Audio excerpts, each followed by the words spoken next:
Hi friends, it's Kayla. Welcome back to my channel. I always do a tier maker video at the end of the year where I talk about like 3 different topics that I have just decided upon in the moment, and I tell you my thoughts and feelings as I rank those things. So we're doing 3 things today. One is ranking all of the Literally Dead book club picks from the last year. I do this every year. The second thing, I always do something based on the cover. So one year it was like fruit. This year it's going to be houses. I'm going to smash or pass various houses on books. And the third one, I often do like channel related stuff, video things. I talked last time about secret TBRs, like how successful they were, and ranked them on a scale of like good to bad. This time we're going to do recurring series on my channel where I can just talk through like what I think of them, I guess, if they should come back, if they're dead, I don't know. So we're going to start right here with Literally Dead book club picks. This is my book club. We read 10 books a year, mystery, thriller, horror, and this is where it's at. This is where I left it from the last 2 years. Here's how I ranked everything. So we have iconic, we have solid, we have meh, and we have woof. And these do not reflect my personal ratings because things would be in different spots. Like Catherine House would be way higher up. All's Well might be down a little bit, but the idea is, as a book club selection, how successful did I find it? Like taking into account everybody's ratings, the discussion, etc. Now, we have yet to have a discussion about House of Hunger, but I did just finish it and I feel like I can rank it. I guess that's a little plug to make sure you attend the live show first weekend of December. But we'll start at the beginning. I think I put these in the right order, but I'm not totally sure. Razorblade Tears by S.A. Cosby. I'm gonna put this in solid. It is about a couple men and them losing their sons and them coming to terms with certain things, realizing certain things, and it's a revenge mission.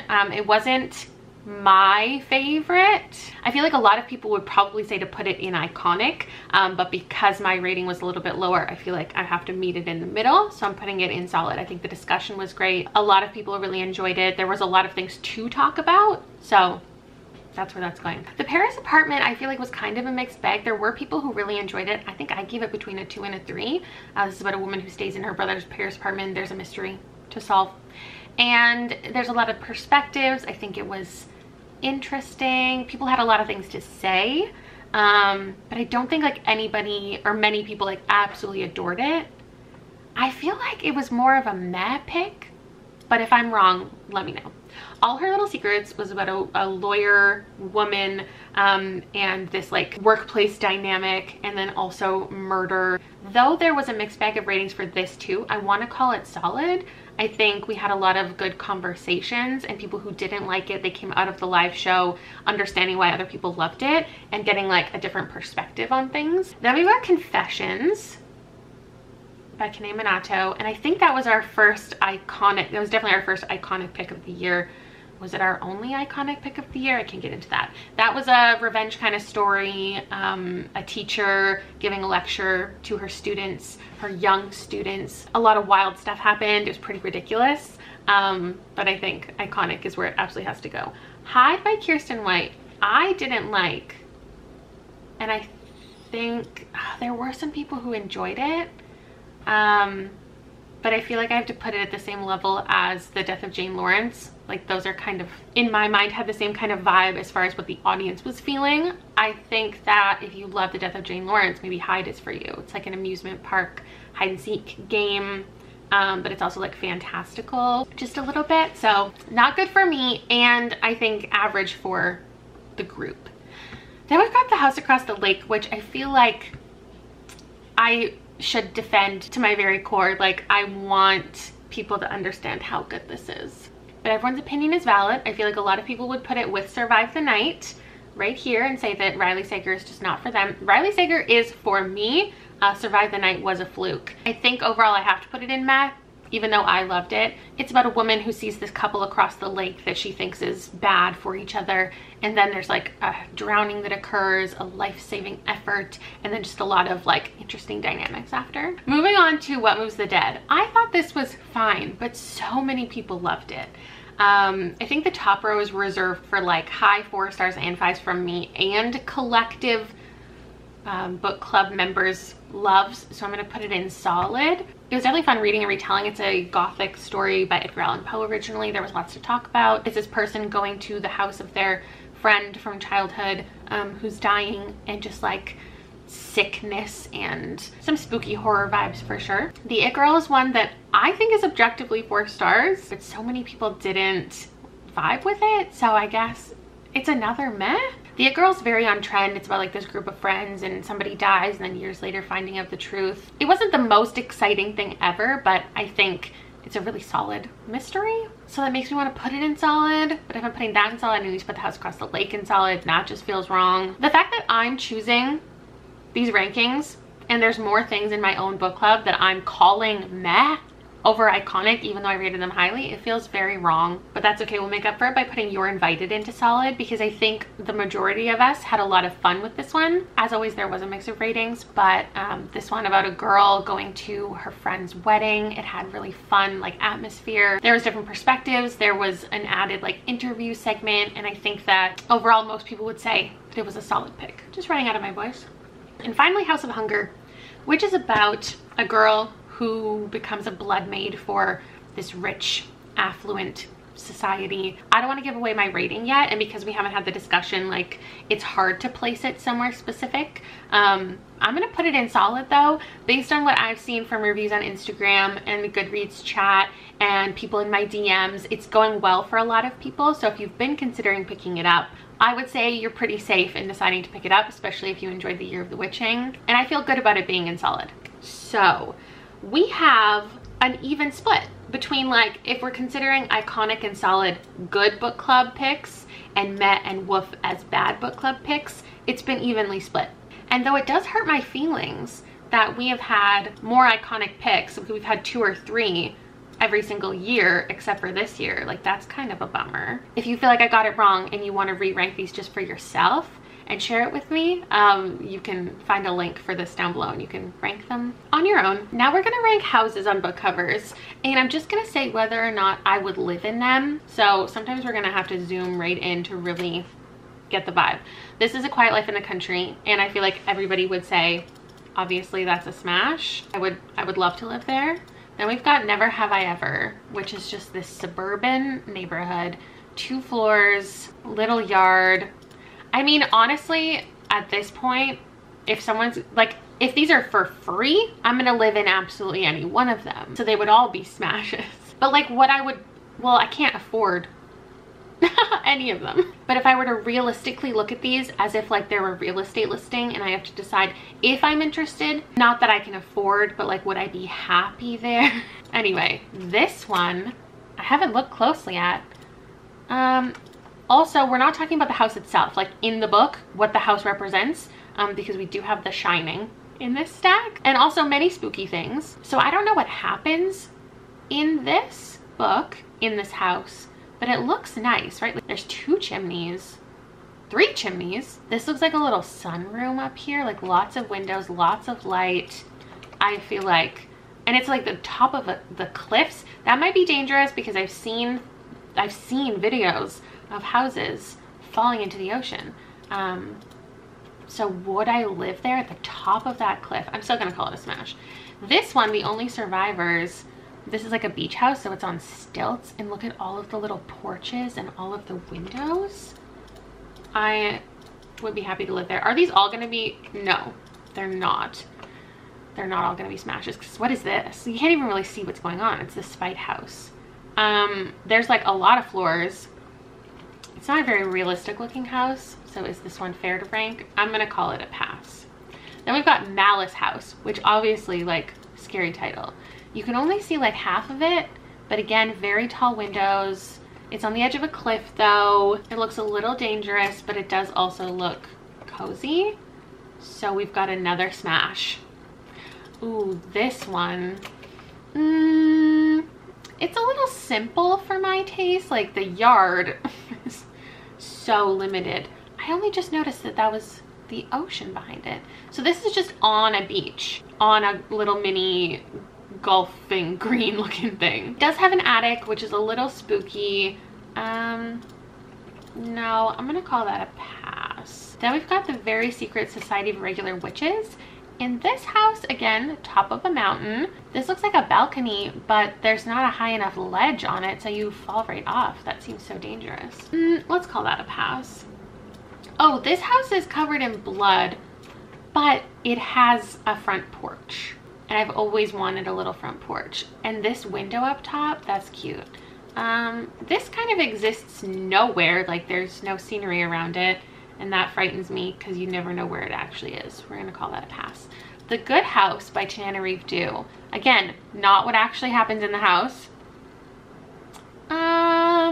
It's okay. I don't see a porch. I don't see a deck. Maybe, no, I think those, I have always wanted a room though that like you can climb out onto the roof from your room. So, I mean, I have to call it a pass because like I would love to live in a house that size. Then we've got The Shining. Honestly, I think it's too big. I don't think I would be happy living in a place that big. The cost to heat it, you feel like you get lost. The amount of time it would take to clean that, like, that's too much for me. However, the house across the lake is perfection. A house on the lake, humongous windows, that's a ginormous deck. You can only see so much of it, but like the A-frame vibes of it all, that's pretty much my dream house. I feel like I should have smash, pass, and like ultimate, but we're gonna keep it there. The last house on Needless Street, it's nice, gothic, I think a little old and spooky for me. Where's the house on this one? Oh, okay. It is right on the water, which is nice. Very isolated. Yeah, I think so. It looks like a decent size, right? We've got the Dream House, which looks like the house from Texas Chainsaw Massacre to me. Nice big porch and deck though. I would need to clean it up a bit, but it's got renovation potential. I'm gonna call it a smash. Every Value Break, which is like the same cover as Daisy Darker. That is beautiful. Again, it's on the water. Huge. Like that's not even, we're all smashing. Reprieve, I feel the same as I do with The Shining. A little bit big, a little bit overwhelming. It's gonna be a pass for me. We've got the Overnight Guest, balcony, porch. It's ticking all my boxes. It's a little simple, but like I can't see the full scope of it, so I think it's bigger than it looks. When I always looked at this cover, I thought it was like a cottage, but it is larger than I thought. Now this is a cottage. The smell of other people's houses. It's a log house. I'm sure it's cozy. If I was gonna buy a house though, I think I would want it to be a little bit bigger. Now we've got the Family Game. Is that a house? That's a palace. Is that really where the family lives in this story? I don't think so. Are they that rich? There's no way I'm living in that, like far too big. Then we've got The Last Party, which just looks like a shack on the marsh. And I'm going to be passing on that opportunity. Gnarled Hollow, again, it's too big. It really is too big for me. It's not really meant for like one family. It's meant for entertaining opportunities, and that's not me.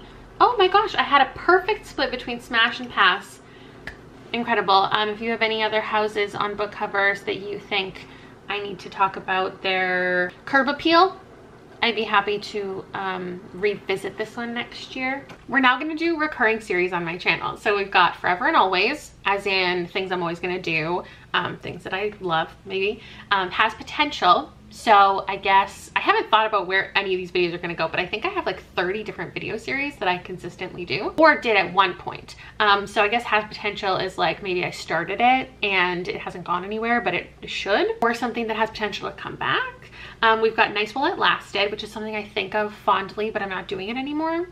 It was the best of times, it was the worst of times, which I think speaks for itself. Like it was maybe a good idea, maybe a bad, or it happened in a time that was weird on my channel. I don't know. And then I will never financially recover from this just because it's my favorite. So we're starting with tier ranking videos, which is what this is. I do it every November. It's something that I can film quick and easy and get it up in the midst of reading like my end of year TBR, which is so ambitious, and having so many videos that I want to get out at the end of the year. And so this I'm going to put in Forever and Always. Then underneath it we have wrap ups, and I feel like that I mean, that's been a thing since the very beginning of my channel, and I will never stop that. I think I might do it a little bit differently. Next year, I'm thinking about doing it where I only talk about the books that I didn't talk about already in vlogs. Or maybe I'll talk about the best and worst of the month every month. Let me know. Let's workshop that. This one is upcoming books. Now I do this like every 3 months or so, and I actually don't know if I want to keep doing it. I have a feeling that I'm gonna put it in has potential, because maybe I'll just start doing like 2 to 3 times a year like anticipated upcoming releases, rather than specific announcements that have come out in the last 3 months that like some of them I'm not even interested in, but I want to share it with the group. I don't know, before I did this, I did something called Bookmarked, which was like a news series. I'm sure I know that'll pop up. We have hauls because I've been doing that since the beginning. We're never gonna stop a haul. Like, that's always a good time. We have the Goodreads Choice Awards. Now I do this every year. This will be my 5th year doing it. And I don't think I'm gonna do horror for a 4th year in a row, but like I could. I don't see why I would stop doing forever. No, probably not forever. I think it has potential to be a couple more episodes, and then like who knows what will come up that I want to do in the future. This is my hobby series, which I only did 2 videos for, and I planned on doing so much more. I'm putting this in It Was Nice While It Lasted. No, I'm putting it in has potential because I think there are more opportunities for me to do stuff. But what happened is I like do a craft for a month and I listen to audiobooks, and honestly, like the views of that, considering I'm only reviewing 1 or 2 books and they're nonfiction, like people actually watched, which is great, because on BookTube, when you do anything like outside of books, it's hard for people to find it interesting, I think. So I did have big ambitions for that series, but I think some of the things that I want to do had like a bit larger of a scope, and I just don't have the space. Like I don't have a garage, I don't have a yard, I don't have the room to be exploring certain things to the fullest potential that I wanted to. But it is currently on hiatus because there are tons of crafts that I could think to do, or hobbies to take up, that I could easily just like film here and it's the same idea. But I don't just want to do it to do it. I want to do it in the way that I'm most interested in the hobby. So I think there's potential. This is my quarterly wrap up, and I've been doing it since 2016. Like when I was starting my channel, I have been doing quarterly updates. I don't think I'll ever stop doing that because I just feel like for me, even if nobody watches, like it's a good way to list all of my favorites from a quarter and have it as a reference point. I also love stats, so I would never stop doing that. This series, some of you might not know about, I did, I want to say 3 different episodes when I was in my negative era, and it was things I hate about blank. 5 things I hate about new adult, 5 things I hate about young adult. I don't even remember what the other ones were. And I think it was just my attempt at like discussion videos, which I am not really good at, and I don't really love them. I'm gonna say it was the best of times, it was the worst of times. Then this series you might not know about either if you weren't around in 2015, 2016, but I was doing comparisons between movies and the book, like adaptation stuff. And I've talked about before how it just invited a different kind of audience who I didn't necessarily want to cater to. And also these types of videos, like nobody was doing them at this time. So it wasn't like fun reviews. It was more like I was comparing item to item, what was different and what was the same, because again, like analytics, stats is really interesting to me. I love IMDb's like behind the scenes facts. And so it was just me talking through like the literal differences, which if I'm not including all of the footage from the movie and it's just me sitting there talking about it, like it's not that interesting. People do videos like this far better than I did or wanted to create them to be. So I will say I will never financially recover from this, just because it was when I was finding my footing and thought I wanted to talk about more than just books. But movie and TV content is just like, it's such a different vibe. This is my bookmark series, which I really like doing because it was news and it was like movies and TV shows, adaptations, and book covers like being announced. It was fun for me to gather all the information. It wasn't the most interesting to watch though. I'm gonna say it was nice while it lasted. Then we've got my cozy mystery series, which I've done 3 episodes of. I have a 4th one coming out in the new year, but after that I think I'm done with it. So I'm gonna say it was nice while it lasted, even though there is still 1 more episode. Then we have the closet clean out, which I can't say forever and always because I don't do it anymore and I'm not returning to it. I think like sure, someday, maybe like 10 years down the line. Not 10 years from now, but like if I can react to something from 10 years ago, I feel like that would be kind of cool. I'm gonna say it was nice while it lasted though, because I don't know that it has potential to continue. Then we've got, this is the Little Women vlog, which you might think like, what was the series here? This is another like adaptation thing. I was planning on doing a whole series that year about movies that were being adapted. There was like The Turn of the Screw. I can't even remember what else was coming out, but then like there was a pandemic. I wasn't even going to theaters. And then I ended up being less interested in certain adaptations than I thought. And then I was less interested in the classics that inspired the inspirations that I thought. So this was a 1-episode series that I don't think I even talked about that it was meant to be an entire series. But it was nice while it lasted. I really liked that video, and it like turned out to be a favorite book of mine. So it's probably good that it ended there, ended on a high. Then this series is my recommendation series. It's called Overly Specific Recommendations, and I haven't done one in so long, so I'm gonna say it has potential because I'm sure I'll do it again. I feel like I've done maybe 5 or 6 videos that are like Shakespeare related things. That was this one. And then like survival stories, books set while people are camping. I should probably bring that back. This is the childhood favorites series, and it is ending soon. I only have 1 more episode technically of reading my childhood favorites because we have to do 12th grade, but I'm gonna say it has potential because I am planning to continue it with reading your favorite childhood reads, and like that could continue for forever. Not that I think it will or it should, and I'm happy that this series is coming to a close, but there is still a little bit to go with it, so that's where I'm putting it. We've got the 3 thriller reviews, which was an interesting time. I've had some people tell me that they wish I would continue with that. I think because it included spoilers, which was fun, but at this time it was like I was reading so many thrillers and I didn't want to wait until the wrap up to talk about them. So every time I read 3, I would talk about them individually, and then I would have a spoiler section at the end where I would spoil the book for everybody who didn't want to read it. I think it was a fine series. I could do it with any genre. It's not like anything wild and crazy, but that's not something I'm currently interested in doing anymore.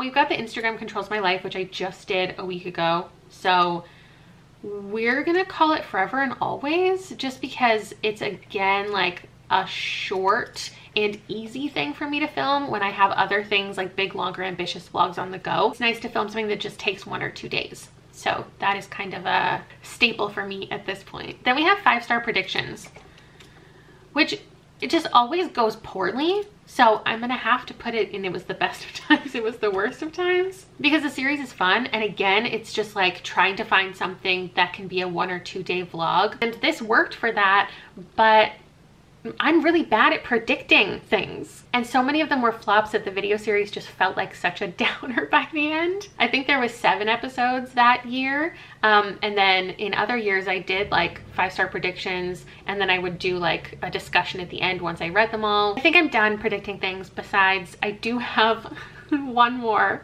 I have 1 more coming out in December, and it's going to include 5 books. And I'll tell you right now, none of them have been 5 stars, so I feel even better about canceling that whole concept. Then we've got the Drunk versus High series, which was only a 2-episode thing, and it was intended to be 2 episodes, and it's not going to continue. I'm gonna put it in I will never financially recover from this, just because it's funny, because like I spent a lot of money because I was drunk, and also like I can't monetize that video in good faith. Though I actually feel like it was nice while it lasted is probably a better place for it to be.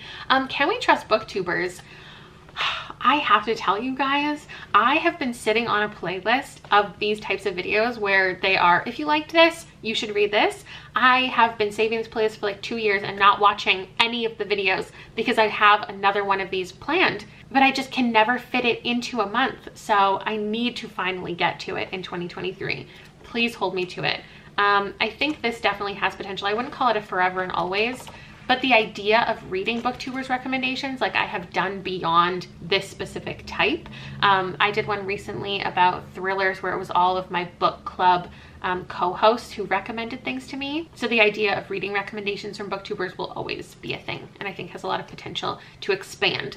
Then we have trying reading journals, which is so funny that like so many people thought I was coming out with a reading journal, and I probably should have, just to like I don't know, make it a whole marketing scheme. I feel like so many other people would have done that, like critiqued all these other reading journals and come up with the perfect one. I still think that like I want to create a reading journal one day. I do think that's a really fun idea. So many have come out at this point and I love them.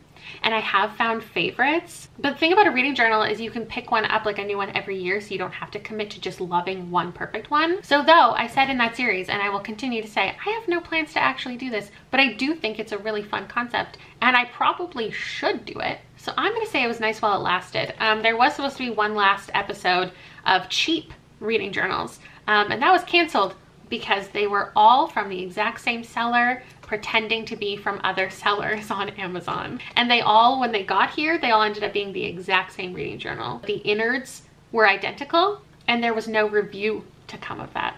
Sorry, this one, I need to move these up. The next one is reading your recommendations. And again, this is something that I have always planned to continue. And then I just never ended up doing it. It's been so long.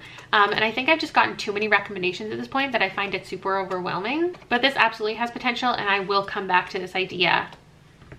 Should we say 2023? Maybe. Next up, we have rereading my questionable favorites, which was intended to be a 2-episode series, and it was. We're gonna call it I Will Never Financially Recover From This. Because there is something about revisiting my favorites and realizing how absolutely terrible they are, and then having to expose to the internet that I did give that 5 stars 5 years ago. That's like really embarrassing. So I'm very glad that that series is not continuing. Then we have this series, which I think there was maybe it was only 2. Did I just stop doing it? It was called Reading Books I Think I'm Not Gonna Like. And so again, there's like a negative factor in that. That was fun. And I do like thinking about the things that I say that I don't like and confirming or finding out that I was wrong. So I read Road Trips and I read Fame, and the majority of books ended up not being wins for me. And while I know that that's fun kind of to watch that happen, I'm putting it in those the best times, it was the worst of times, because I don't know that I would like revisit that, or I don't think it was nice while it lasted because I don't know, I guess for the clicks like it was nice, but it's not nice content that I enjoy making when I end up not loving a lot of the stuff. This one is canceled videos. I will always return to this because I have way too many ideas and some of them just don't pan out, and I think that's fun.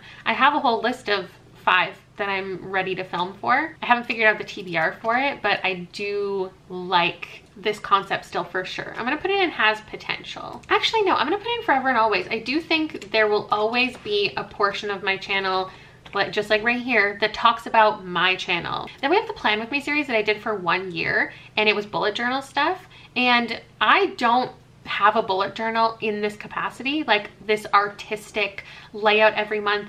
I did it for the content. Like I thought it would be fun to try it out for a year, to have a really stylized bullet journal for a year to see if even I liked doing it. And I did, but not enough to like do it on my own time, and not enough to make it into another series. I'm gonna put it here because I feel like some people were into it. I don't know. This one is reading the highest rated books and the lowest rated books on my TBR.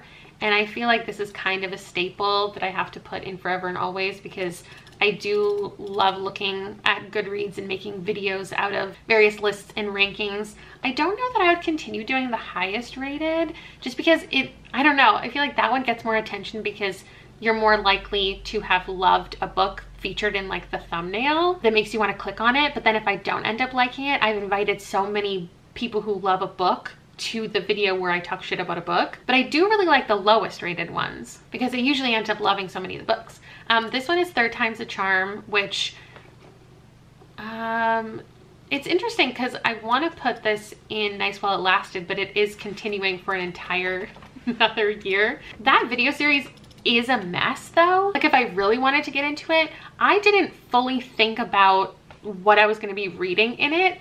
So my idea of like, I'm gonna find 9 authors this year who I've read from twice and hated them, and I'm gonna find one more book from them to read and see if I love them. Like there weren't that many books on my shelves and authors that even qualified for that position enough to organize it by genre especially. So you're gonna see the 3rd episode of season 2 come out next month, and it's gonna be the messiest one yet. And then for next year, it's about authors that I've read from twice and given 5 stars and finding another book. And a lot of the authors that I've given 5 stars to twice don't have another book. I will absolutely make it work, but it was intended to be a 3-year-long series, 9 episodes total, and I'm going to be excited when it's done. Then we have the book recommendation service. I did this twice where I used my TBR, or what I call my tbr.co, the website, where you pay somebody to pick books for you. And I've done spin-offs of this as well, where I use more than just this service. And I do think that this series in general like has potential, because there's so many things I could do with it beyond just doing that service. And again, I have a video planned for December where I do it one more time. It might be the last time, but I do it one more time. Then we have reading book tour favorites, which is just kind of like reading book tour recommendations, but it's specifically catered to me and my taste. And I think that's forever and always something that I'm gonna do. I love spending my January looking at everybody's favorites lists and just like basking in this joy of people loving books and then me getting to pick up people's favorites, even if it's not always successful. Then we've got my cover design thing, and this is one of my favorite things. Oh, it's the last one on here. I'm gonna put it in forever and always because I do think that, though I've only done 2 and not a lot of people watch it, it is a favorite thing of mine to look at book covers and predict things. So it's kind of the perfect combination of things that I love. However, I can't plan when these videos come out, and that's what sucks about it. I can't slot it into one specific month or even season because I never know when the covers are gonna get revealed, and I can't post a video until all 3 or 4 have come out. So this is how I feel about my channel, I guess. This isn't taking into account like so many different videos that might seem like series, like reading like blank for a week. I don't consider a series. And I feel like this is kind of a healthy look. There's a lot of things that I enjoy that I'm doing and series that I'm coming back to. Let me know if there are any series here that you wish I would continue, or something that I missed, or a series you think I shouldn't continue. But don't tell me that, because you can just not watch it. Anyway, that's my tier ranking now. You have some of my thoughts on book club picks, on houses, on plans for my channel, and like secret ideas and things to come. And this was a fun little afternoon video for me. I don't know about you, but I will see you later. Thank you so much for watching. Bye.